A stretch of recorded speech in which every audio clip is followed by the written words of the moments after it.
Boa noite, minha Paraíba. Frente a frente no ar, ao vivo pela sua TV Arapuã, nesta segunda-feira, dia 20 de setembro de 2021. A palavra Maasai, em hebraico, significa obra de Deus. Foi sob essa inspiração divina que no ano de 1996, 3 jovens resolveram se unir para montarem um projeto que se transformou numa das marcas mais consolidadas no mercado da construção civil da Paraíba, a Maasai, uma das 100 maiores construtoras do Brasil. No programa de hoje você vai conhecer um pouco mais sobre os 25 anos de história dessa empresa genuinamente paraibana, que em quantidade e qualidade de empreendimentos já entregues, disputa entre as gigantes nacionais do ramo. Vamos saber qual é a perspectiva do futuro da construção civil após aí os abalos causados pela pandemia do coronavírus e, de sobra, descobrir detalhes dos novos projetos da construtora. Tem até hotel em sociedade aí com um famoso jogador de futebol. Quer saber quem é? Fica comigo. Frente a frente, tá no ar.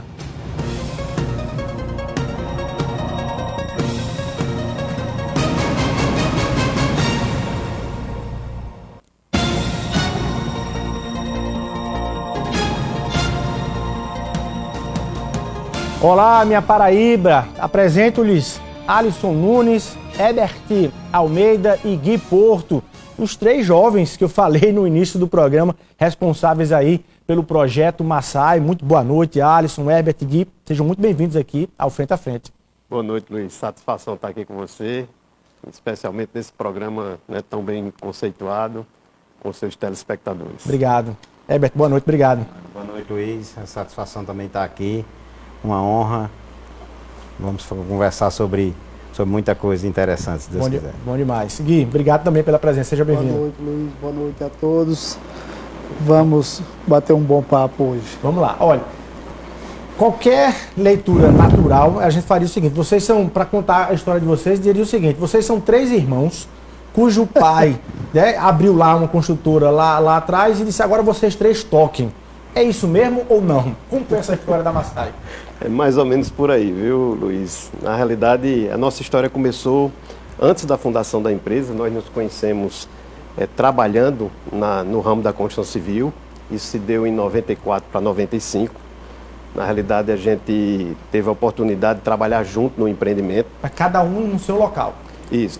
Num primeiro momento, nós fomos nos conhecendo, né? Conhecendo aos poucos. Na realidade, esse empreendimento era um empreendimento que meu pai vinha construindo com uma empresa, uma construtora, e por infelicidade do destino não deu certo.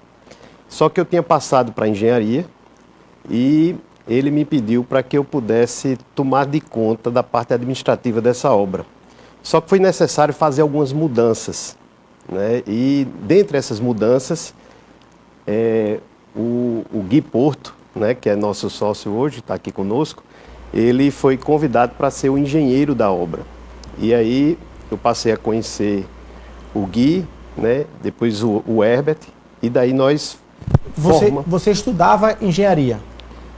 Eu já estava formado? Eu tinha passado para engenharia. Eu estava começando o curso de engenharia ainda. E Gui já tinha feito? Gui já tinha terminado, o Herbert também. Né? Na realidade, o Herbert chegou primeiro. Né, confundi, o Herbert chegou primeiro e depois o Gui que chegou junto nesse empreendimento.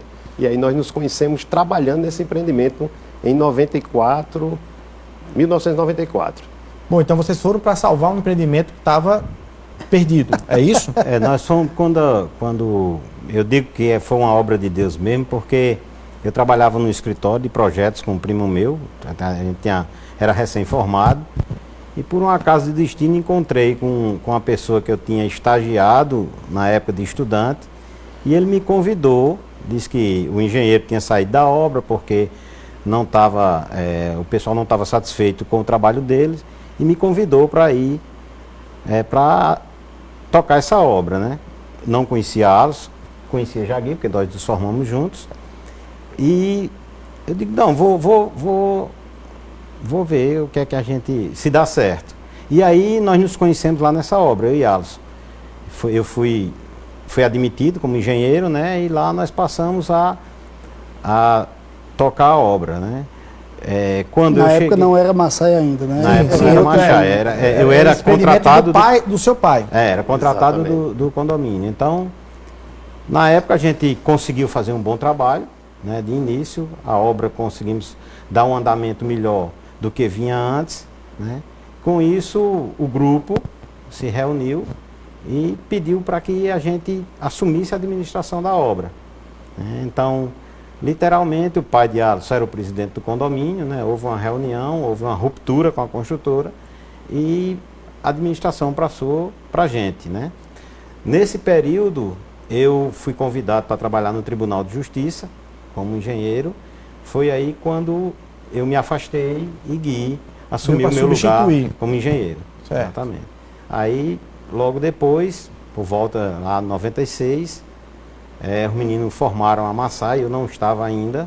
Mas antes da primeira obra, do início da primeira obra, eles me convidaram, a gente se juntou e começou, iniciamos Luiz, é a porque empresa. eu comecei e terminei o curso junto com o Herp, nós éramos colegas, conheci na universidade, terminamos juntos. Então, quando terminamos, nós botamos o escritório de projetos juntos. Então, a nossa vida começou junta. Eu e a Já Sebastião. desde o começo. É. Certo. Aí depois nós conhecemos Alas por toda essa história aqui que foi narrada. E aí, quando a gente foi realmente começar a construtora, juntamos todo o grupo e aí estamos juntos desde então. E esse empreendimento deu certo depois. Com a junção e a passagem de vocês três, esse empreendimento deu certo. Deu Sim, tá certo, concluído. conseguimos entregar. E aí vocês perceberam que era um trio, primeiro uma dupla, depois aí o trio, que tocavam bem juntos. A gente começou cada um se encaixar, né? No seu, vamos dizer assim, Deus colocou cada um para assumir uma função. Alisson administrativo e financeiro, Gui na parte de planejamento e compras e eu tocando as obras. Diretamente nas obras. Diretamente Essa nas formação obras. ainda é assim até hoje? Dessa forma. Na realidade, quando eu entrei, eu estava cursando engenharia, mas em virtude de estar à frente da administração dessa obra, né, que caiu como de paraquedas assim, no meu colo, e aí eu tive que cursar administração. Na prática. Então, eu tive que deixar a engenharia durante o dia, porque não tinha o curso de engenharia à noite, fui fazer a administração à noite para poder tocar esse empreendimento durante o dia. E aí o Gui e o Herp já eram engenheiros formados, e aí a gente conseguiu identificar a habilidade de cada um, né? Então eu fiquei focado na parte da administração comercial e financeira, o Gui muito bom na parte de análise de projeto, planejamento, e o Herbert Vai para a obra, vai também acompanhar diretamente ali. especialista aí na gestão de obra, na gestão de pessoas. Ele é uma pessoa Mas quando uma empresa, assim, qual foi o start que deu assim para vocês dizerem, vamos abrir a nossa, qual foi o start? E aí vocês largaram tudo que faziam naquele momento para se dedicar ao Massai, ou foi sempre aquela história de dizer assim, minha fonte principal é essa, eu vou ali ver se resolve com essa Massai. Como foi isso? Assim, qual foi o start nesse sentido? Por que vocês se riram? Porque a vida boa é a vida dos outros, né, Luiz? Dos outros é sempre fácil, é boa, né? Hoje só vê 25 anos de história e a Massai com os empreendimentos outros que a gente vai mostrar daqui a pouco. Mas... No início lá da construtora, nós continuamos com o escritório de projeto. A gente trabalhava de dia na construção, na construtora, e de noite a gente fazia os outros projetos, porque o início era sempre difícil, né? Porque todo início é pequeno, né? Hoje a pessoa olha, parece que a Massai já nasceu desse jeito que está, com aquela estrutura, com aquela sede. Óbvio que não foi assim, né? Então, vocês faziam pequenas... porque depois eu quero falar do conceito da Massai hoje, que é um conceito, vocês me corrigem se eu estiver errado, é um conceito classe A, do ponto de vista dos empreendimentos, né? Sempre foi assim ou não? Vocês começaram com uns modelos mais populares? Esse empreendimento que nós nos conhecemos era um produto classe A.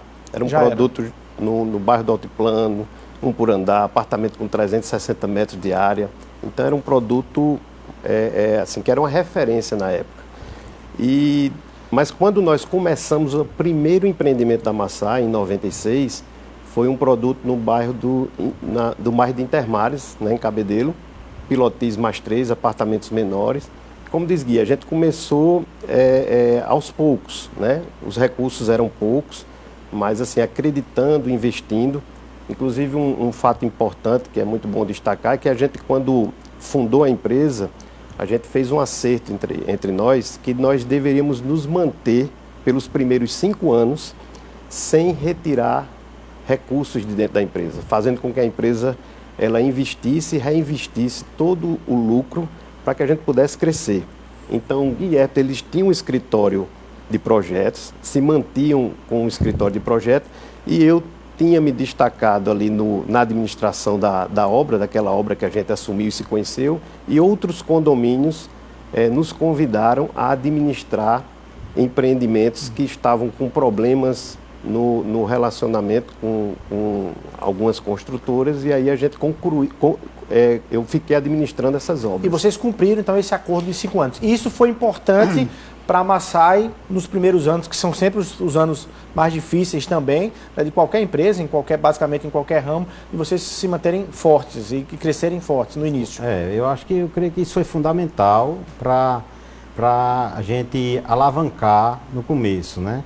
Porque se a gente fosse tirar dinheiro de dentro, ia ficar sempre naquela mesmice. Então a gente resolveu não retirar dinheiro por 5 anos e reinjetar. Tudo que a gente ganhava, a gente reinjetava na empresa. Então, lógico que começou a ter um ciclo virtuoso de crescimento, né, de credibilidade, porque a gente sempre primou, quem por último recebe na empresa somos nós, a gente paga tudo e os sócios são os últimos a fazer a retirada. Ou seja, essa lógica de se o empresário está bem, mas a empresa está mal, não existe. A empresa tem que estar bem, a empresa tá e o empresário estará naturalmente bem também. A gente sempre enxergou que a Massai, ela tem que estar bem, para a gente estar bem. E essa primeira fase, mas pode falar. Uma coisa importante desde o início, né, que a gente separava muito bem a pessoa física da pessoa jurídica, né? Então, você separar os recursos e não misturar as coisas e criar uma política de administração onde você esteja, o lucro da empresa você esteja sempre reinvestindo, faz com que você esteja crescendo, que foi o que aconteceu durante esses anos, né? Tá. Então, eu quero perguntar sobre essa primeira fase aí desses 5 primeiros anos ou 3 primeiros anos, quais eram os modelos dos projetos. Aí você pode até citar alguns modelos aí da Massai que fazem parte e remontam para a primeira fase. Mas antes, eu lhe perguntar, e tem outra fórmula aí que é manter uma sociedade com 2 ou mais sem confusão e sem conflito, né? Como é que vocês resolvem isso até hoje? Na paz ou... Não, na verdade, quando a gente entra, a gente deixa as armas no carro. Né? Não, brincadeiras à parte, conflito, dizer que nunca houve conflito, a gente estaria mentindo. Em qualquer relação humana, existe, mas a gente sempre procurou resolver dentro e resolver logo, não deixar crescer. E eu creio que o fundamental é que nós pensamos muito igual, entendeu? Tanto como pessoa, os princípios dos 3 são muito parecidos, a gente tem os mesmos princípios e a gente sempre teve essa visão. Isso ajuda. De que a Massai quando você tem a linha de pensamento, você tem o mesmo princípio, aquilo que a gente traçava, a gente cumpria, né? Qualquer dificuldade que um ou outro tinha, a empresa podia ajudar momentaneamente, mas tinha que retornar para a empresa. Como o Alisson disse, a gente sempre separou a pessoa física da pessoa jurídica, né? E eu acho que essa não existe fórmula. Na realidade é você acordar, cumprir o que foi acordado, e cada um tem um pensamento de que a empresa é maior, tem que ser maior do que a gente e ela está em primeiro lugar. Nós separamos muito bem, né, Luiz, as responsabilidades de cada um, né? Aquela isso história, também. Aquele momento em que a gente trabalhou junto, pôde nos conhecer e tudo, a gente conseguiu identificar a potencialidade profissional de cada um e separar isso, como a gente chama, nas caixinhas ali, né, das áreas de responsabilidade. E aí sempre respeitando muito o posicionamento de cada um e confiando, né, compartilhando, né, informações, e dessa forma a gente entende que tem dado certo e por isso que nós chegamos até aqui juntos. Né? Quando você pega os valores corretos, né, com respeito, com confiança, aí você vai formando a base que realmente é necessária, né? Como o Herto está dizendo, eventual divergência existe, isso é natural, entendeu? A gente diverge dos nossos pais, dos nossos filhos, então por que não da esposa ou dos sócios? Isso não quer dizer que a gente vai separar da esposa ou separar do sócio, não existe isso. Sempre com respeito, sempre com base nos valores corretos, não há motivo. E separando o físico do jurídico, é como os meninos bem colocaram, entendeu? Porque quando a gente mistura isso tudo, dá uma confusão da gota. E isso vão aí 25 anos nessa história toda. Bom, para além das relações pessoais, 25 anos vocês acompanharam aí vários governos, do ponto de vista de vários presidentes, e condução econômica do país, vários ciclos econômicos do país, de 96 para cá, algumas recessões, algumas crises, alguns momentos de prosperidade econômica. Vamos traçar aqui, só para quem está em casa acompanhando, assim, na visão de vocês três, assim, desses 25 anos, qual foi o período que você, economicamente falando, para o ramo, inclusive, dizendo assim, cara, a gente vai ter que fechar isso aqui, que isso aqui não dá certo, ou nunca teve esse momento, e um momento de prosperidade em que vocês acharam que estavam ali realmente produzindo uma mina de ouro no ramo?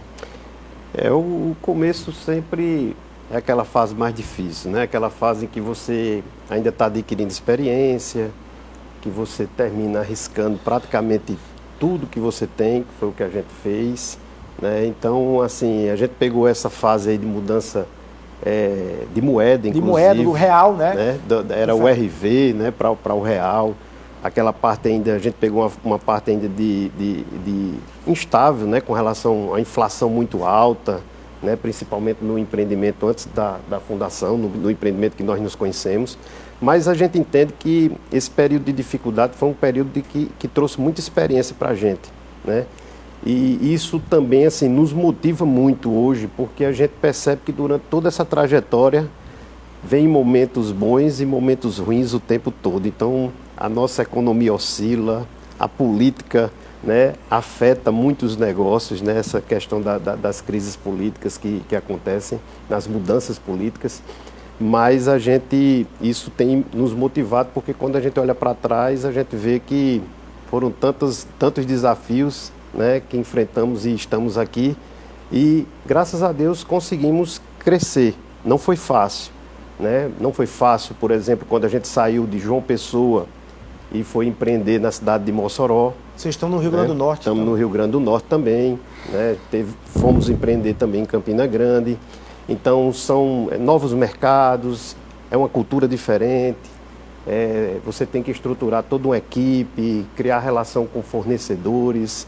Então, tudo isso foram desafios e, de tempos em tempos, a gente está enfrentando essas batalhas, mas cada vez mais... E naturalmente estão saindo de outro ciclo que é da pandemia, né? Mas assim, vocês destacam ao longo desses 25 anos algum ciclo específico da economia que pesou e aquele que prosperou e você achava que não ia viver nessa prosperidade sempre? Eu me lembro, Luiz, de dois momentos. Eu me lembro de 2002, eleição de Lula. Foi a eleição de Lula. Né, que a gente passou por uma instabilidade muito grande, porque era final do governo Fernando Henrique, já havia uma crise, né, e a gente entrou em 2003 com Lula eleito, ainda havia uma desconfiança com relação ao que o Lula ia fazer, né, logo isso se estabilizou, mas esse momento de 2002 para 2003, eu me lembro que foi um momento difícil, foi quando nós fomos empreender em Mossoró, porque encontramos um mercado verde, com uma pujança grande, porque o petróleo estava crescente lá, né, em Mossoró, e também o período de 2012, a partir também do final do governo já, do PT ali, onde a gente entrou 2008, naquela... Né? Depois de 2008, onde teve aquela crise nos Estados Unidos, que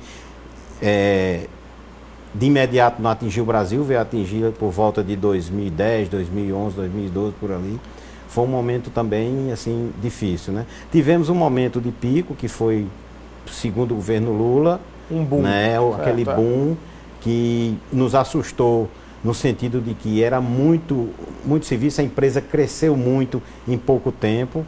Então, operacionalmente você sofre com isso, porque ninguém está preparado para um crescimento tão vertiginoso, tão rápido daquela forma, né? E eu me lembro desses ganhos. E agora, infelizmente, com a pandemia, quando a gente está se estabilizando, chegou a questão da pandemia, que tem aí trazido momentos de instabilidade, de incertezas, mas é como o Alisson falou, a gente sempre tem que pegar esse momento e tirar o que é de melhor e ter coragem. Se não tiver coragem, você baixa a cabeça e empresário não pode baixar a cabeça, senão, né? tem que ter coragem para E as coisas como são, né, Luiz? A gente, quando pega um momento bom, vem junto também os problemas que são consequentes desse mesmo problema. As demandas e responsabilidades. Agora, o mercado está em crescimento, mas falta material e a inflação está batendo na porta, né? Então, a gente fica com esse cenário estranho, que parece que a gente está num momento de crescimento, mas se falta material. Então, isso demanda dos empresários do segmento muito mais cautela, muito mais planejamento, muito mais cuidado com as ações, porque é um momento que, é como o Eric disse, é uma oportunidade que pode se transformar em uma ameaça se você não mensurar direito as variáveis, entendeu? Então, esse é o cenário de hoje, uma perspectiva de crescimento, mas com esses entraves aí, desde a inflação, quanto à história do próprio produção e de material, em função da desaceleração que o Brasil... Tem materiais que estão levando 6 meses para chegar, isso é uma coisa ineta para nós. Ao longo desses 25 anos, não passamos por um momento como esse. A gente comprar material e mesmo que você pague à vista, não tem o produto. Passam quase 6 meses para chegar. E a gente tem isso com mais de um produto. Então, exige um planejamento de mais longo prazo, realmente uma programação maior por parte da construtora para que isso tudo encaixe e não venha atrasar, comprometer o andamento do empreendimento, entendeu? Então, são momentos que ficam antagônicos, né? Quer dizer, nós estamos numa oportunidade e se transformam numa ameaça. Aí a gente tem que, eu gostei da palavra, Luiz, não uma ameaça, um desafio, porque a gente tem que planejar com mais cuidado, entendeu? Além da falta de material, os aumentos de preço, né, que estamos sofrendo aí, e a gente sabe que o reflexo desse aumento de preço atrapalha também as vendas e não é possível repassar todo o aumento que nós estamos tendo, né, nos insumos para o preço dos imóveis, para o comprador. E a taxa de juros também tem assustado compradores enfim, futuros ou pretensos compradores? Final do ano, né, no final de 2020, a taxa Selic ficou bem baixa, isso ajudou muito, facilitou o financiamento, isso deu um fôlego para que a construção civil pudesse continuar as atividades e essa perspectiva ainda é reflexo disso, mas está aumentando nessa taxa de juros, né? Isso preocupa muito, né? Taxa de juros aumentando, o IPCA também, o índice inflacionário subindo. Então isso é o que traz justamente esse cenário de incerteza e que a gente tem que ter um planejamento melhor. Né? Você falou nessa palavra incerteza, eu queria perguntar a vocês naturalmente, eu anunciei aí na nossa abertura o fato da Massai estar compondo aí a lista entre as 100 maiores construtoras do Brasil. Eu quero que vocês expliquem que ranking é esse, como é que a Massai conseguiu entrar nesse ranking. Mas antes, já que a gente está falando aqui um pouco sobre economia e também sobre estabilidade econômica e política, uma coisa está muito ligada à outra no Brasil, né? Vocês divergem politicamente, aí, de forma clara, me permite, eu faço aqui uma condução de um programa político, vocês têm uma divergência política, dizendo, olha, o presidente Jair Bolsonaro está no caminho certo, outros não está e tal. Como é que vocês resolvem isso também? Vocês vão junto para cada manifestação ou não? Não, existe algumas divergências de pensamento, sim, lógico, né? Mas com muito respeito. E eu acho que isso é muito importante. Você tem que ter o contraditório para você não formar vamos dizer assim, uma opinião cega, vamos dizer assim, né? Quando você ouve o contraditório, você ou sustenta e defende a sua ideia, ou você acaba mudando o pensamento, talvez, né? Então a gente costuma, lógico, debater, tem alguns pensamentos que são divergentes, mas a gente sempre pensa no bem da empresa, o que é melhor para a empresa. Não é o que é melhor para mim, é o que é melhor para a empresa. É o pensamento em comum. É o pensamento em comum. E a empresa, o CNPJ não entra em política, entendeu? Então nós podemos ter alguma ideia... Mas a política atrapalha o CNPJ, né? Pode atrapalhar, dependendo. Mas né? Nós não nos envolvemos ativamente em movimentos políticos, em ações políticas, não temos envolvimentos com política, nem pessoal, nem familiar. Quer que o Brasil dê certo. É o que todo mundo Esses momentos de eleição são sempre momentos inseguros, né? Que geram uma insegurança no empresário, porque a gente não sabe exatamente quais são os caminhos que vão. Por exemplo, ano 2022, parece que nós já estamos em eleição, né? Então, assim, se for um lado, se for o outro, então para que lado vai? A gente vai, inclusive, dosando isso, a gente traça cenários como se fosse o candidato A, o candidato B, para a gente entender qual é o melhor caminho, mesmo que nós tenhamos nossa opinião particular, que temos, claro, mas assim, a gente sabe que não depende de nós. Então, esse cenário político, se for para um lado, se for para o outro, o que é que muda na empresa? E nós traçamos estratégias pensando nesses cenários, entendeu, Luiz? Tá, certo. Bom, 100 maiores construtoras do Brasil, a Massai está dentro. É isso mesmo? E como é que você chegou a esse ranking? Como é isso, para a gente poder entender isso? Bom, Luiz, esse ranking é o ranking da Intec. Essa empresa é uma empresa que há 15 anos ela faz essa pesquisa. Né? Nos últimos 7 anos nós temos tido esse privilégio, né, de estar entre as 100 maiores. E chegou através dessa pesquisa mesmo, desse volume de obras que nós atingimos durante esses períodos, como o falou, né, que foram períodos muito bons e que nós expandimos a empresa, estruturamos, organizamos, lançamos empreendimentos. Graças a Deus a Massai tem cumprido com os seus prazos de entrega. Isso é um ponto muito importante, a pontualidade é um dos pilares nossos. E dessa forma começamos a figurar nesse ranking, né? Que é um ranking nacional. É nacional. E é em função de quantidade e qualidade ou só quantidade? Ou os dois? Volume de empreendimentos construídos por ano. Eles medem ano a ano. Né? Então a quantidade de metro quadrado produzido no Brasil. Naquele ano. Só que eles têm uma classificação, né? Certo. A classificação, nós estamos enquadrados no residencial multifamiliar, empreendimento multifamiliar vertical, né? Então, residencial vertical. E aqui na Paraíba, dessas 100, tem a Massai? Na realidade, a Paraíba está muito bem representada, né? Tem a Massai e mais 2 empresas paraibanas. Eu sempre digo que a nossa Paraíba está muito bem representada de construtores, incorporadoras, e é por causa disso que temos sido destaque, né, em João Pessoa, com belíssimos empreendimentos, com belas obras, e as pessoas que vêm de fora ficam impressionadas com a qualidade arquitetônica e a qualidade de produção dos empreendimentos aqui na nossa cidade. Vamos falar sobre isso. Na verdade, isso é bom para a Paraíba, né? Geração de emprego, de renda, de perspectiva econômica, né? Eu tenho anunciado o Oré Residencial em alguns programas aqui e eu dou a informação de que vocês já entregaram 2.500 unidades ao longo desses 25 anos. Né? Isso, do ponto de vista, se pegar até os empreendimentos de conceito A, é muita coisa. É verdade, porque são empreendimentos grandes, com apartamentos, né, de tamanhos grandes também. Então são mais de 300 mil metros quadrados, né, de construção. Já entregues. Bastante coisa. E a gente está vendo imagens, aí são imagens do Oré Residencial, né, na orla do Cabo Branco. Qual é a diferença da Massai em relação a projetos? O que é que vocês podem dizer em relação a isso? O que diferencia a Massai, o que coloca a Massai aí num ponto de destaque nesse debate de projetos inovadores aqui para Paraíba, especialmente? Em termos de projeto, nós sempre buscamos os projetos que, primeiramente, que sejam destacados, que possam trazer diferenciais para quem vai morar. Por exemplo, esse aí é qual? Esse é o Toscana, que fica no Altipano. É um estilo neoclássico, é um estilo realmente diferente, não se vê muitos empreendimentos desse aqui no nosso estado. Né?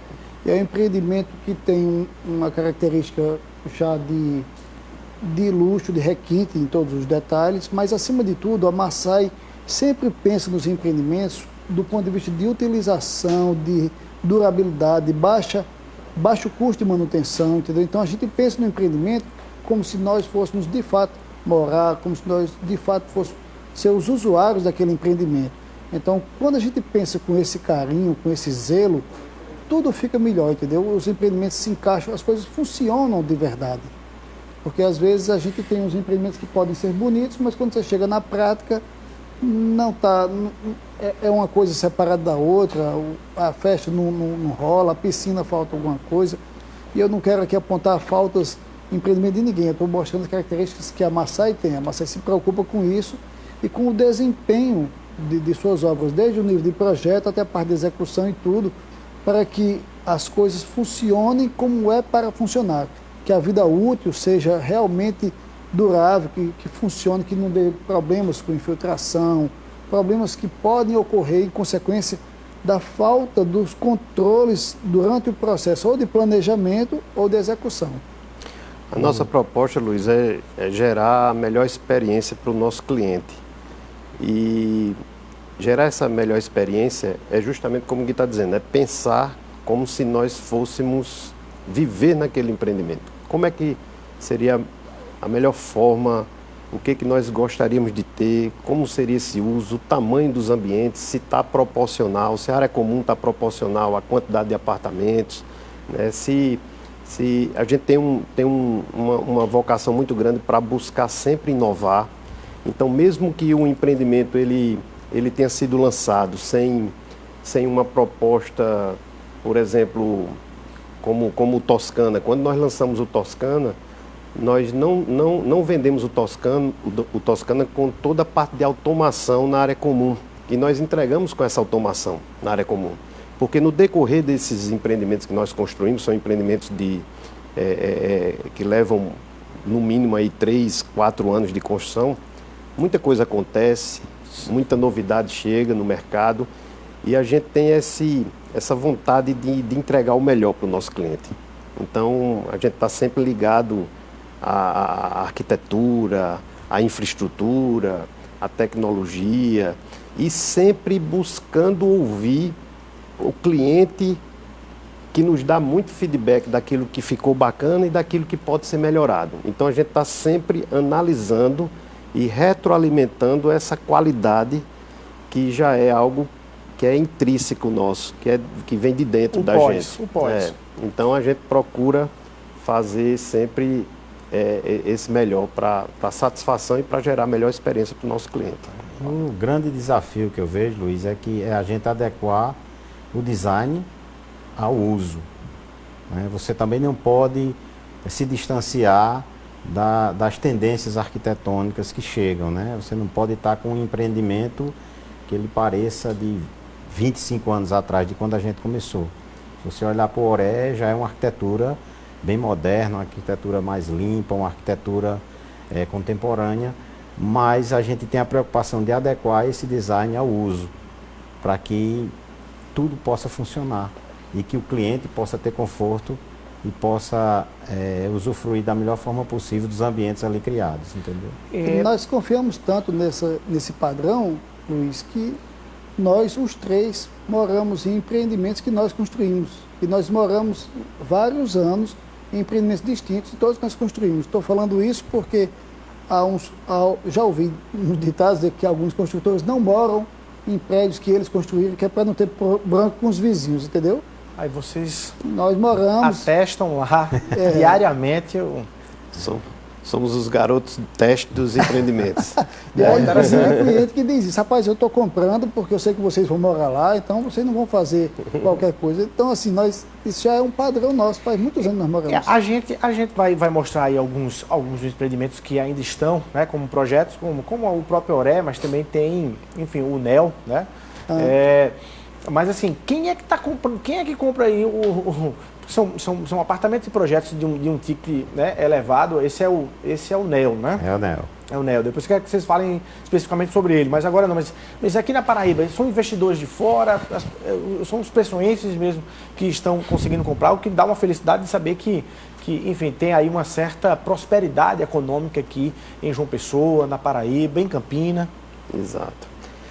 Na realidade, empreendimentos de um porte maior, apartamentos com tamanho acima de 150, 200 metros, que não seja tão próximo à praia, os clientes são clientes de João Pessoa aqui da região, né? Pernambuco, clientes que estão comprando para morar.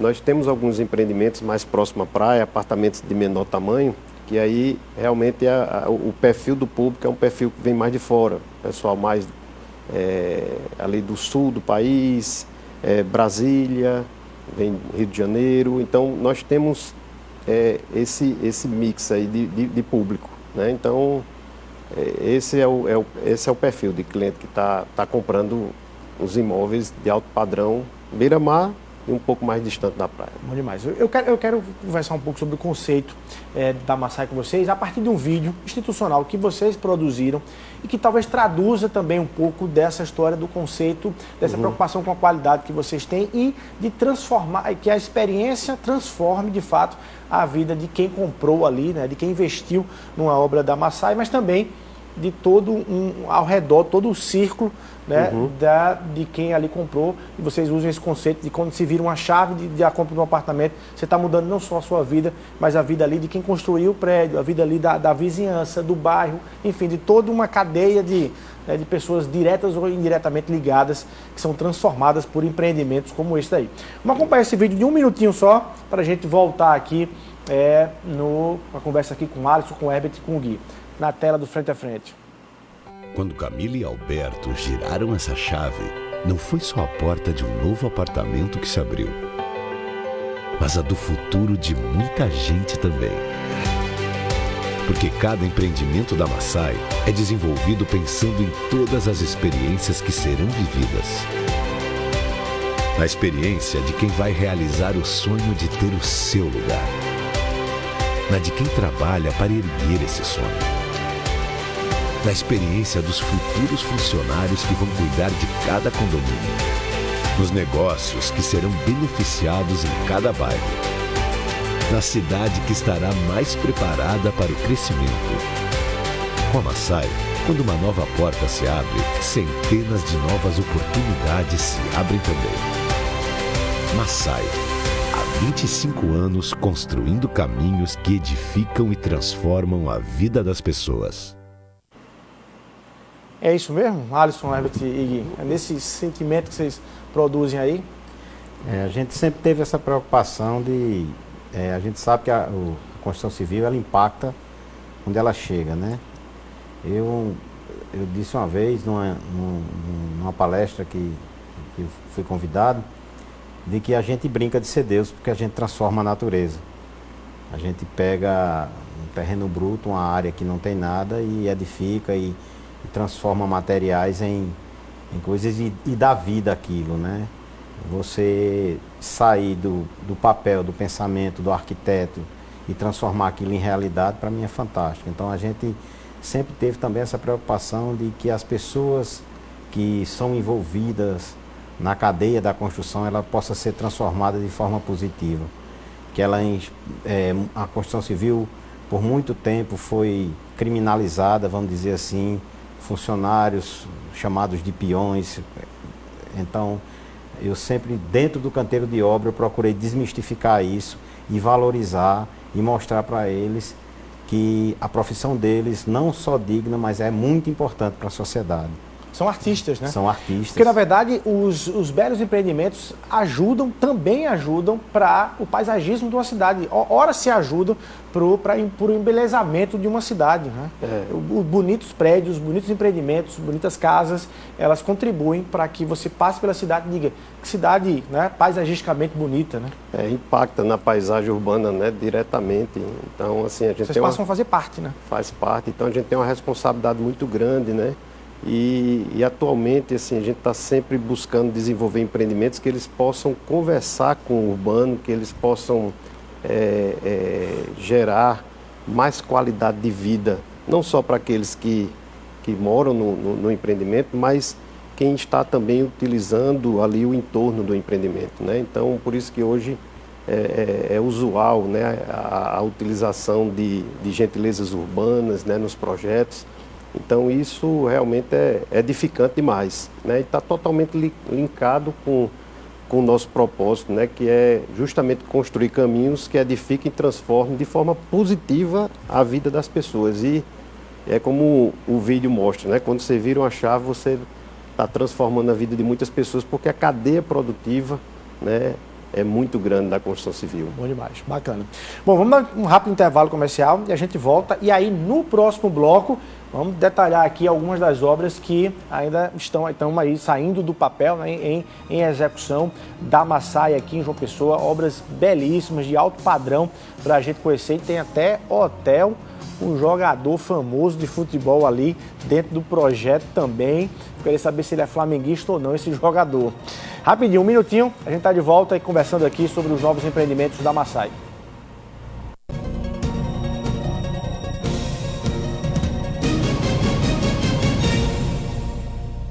Chegou o Unimed Facilita. Você escolhe como negociar o seu débito e a gente facilita. Em até 8 vezes no cartão ou à vista com 100% de desconto nos juros e encargos. Acesse o portal e aproveite. Unimed João Pessoa. Responsável técnico Dr. Fulvio Petruzzi. CRM PB 5167. A Paraíba constrói e reforma com a Projecta.